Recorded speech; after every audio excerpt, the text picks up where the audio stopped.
Hi, this is Father Yeprem Collegian coming back to you again this week.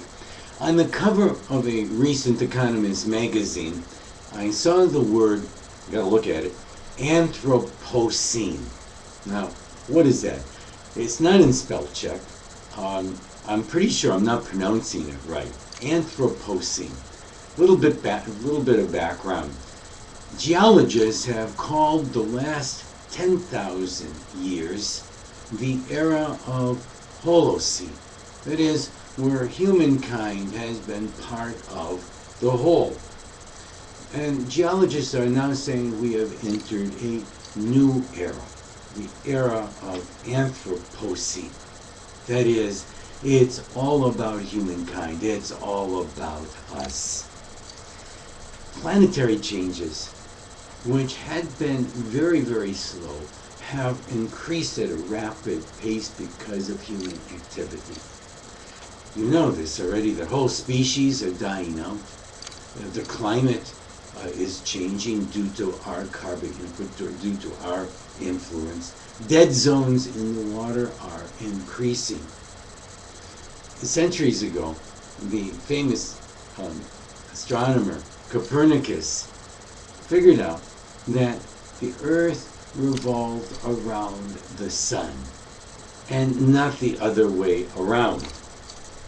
It seems that in this new era that we are in, we think that humankind now is the center of the universe and everything revolves around us. We've taken a giant step backwards.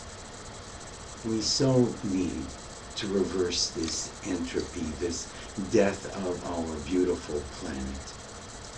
And as you might suspect, I think part of the solution is a spiritual solution.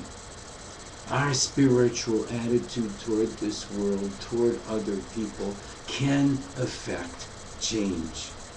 I believe that. I was recently speaking with a friend of mine, David, who was dying of brain cancer. Great guy. And for part of our conversation, sitting out on the lake, I was telling him about all of the good things that he and his wife had done.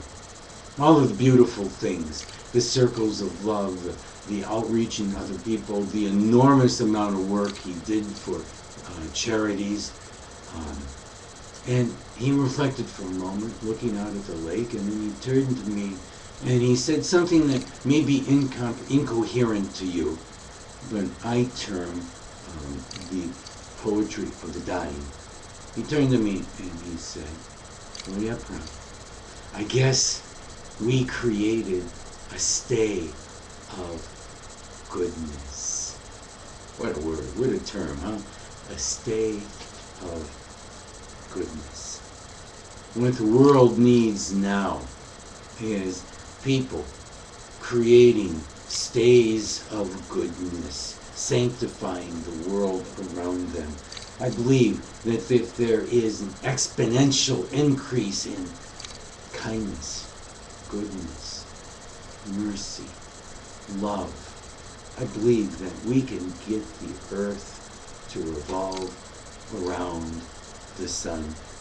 I believe that we can stop the decay of our planet. I believe we can enter a new geological era.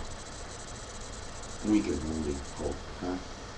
Stay of goodness.